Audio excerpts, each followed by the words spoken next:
The most interesting or sometimes painful points for most of the developer is a daily stand-up in Agile, where we need to give a status update for our everyday task we have done. Every day, all the team members stand up at one place and give updates. Even senior manager as well as the architect also, they need to give update regarding their task to all the team members. So this is a kind of a daily stand-up that happens in an Agile process. So we call this process as a daily stand-up in Agile.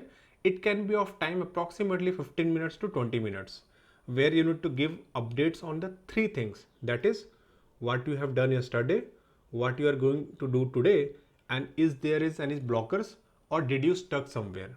So there are few benefits of this approach. So the benefits are communication is open and very transparent. And the second benefits is everyone will get an update on everything, that what is happening in the project, what everyone is doing, where they are right now, did they stuck somewhere. So due to this, sometimes other team members who are there in the project from the long time or even the seniors can help the juniors if they blocked somewhere. So it pushed the development process towards the progress. So that's the benefits of this daily stand-up. And also this process is kind of give the push to the developer, as they have to give status update every day. So they need to work seriously every day. So this is the daily stand-up in Agile. And the next in our line is user story.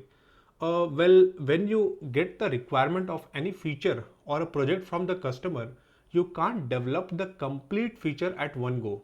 You have to discuss all the bottleneck issues, discuss the requirement with the team, design the feature, testing environment need to be set up and prepared. Similarly, assign different tasks to the different developers, etc. etc. A lot of tasks are there. So we does all these things in a user story. So we break the big task to multiple small parts, and we assign these small parts to the different developers and the tester, and this we call it user story. So all team members sit together and decides what all user story we need to create for a very big feature. And then we have the format of the user story something like this, where we have the detail of the user story and the acceptance criteria. So this is the acceptance criteria. Once this acceptance criteria is met, we mark this user story as a complete, or you can say done, or it can be in progress state, it can be not in started state. So like that we create and manage the user story in Agile.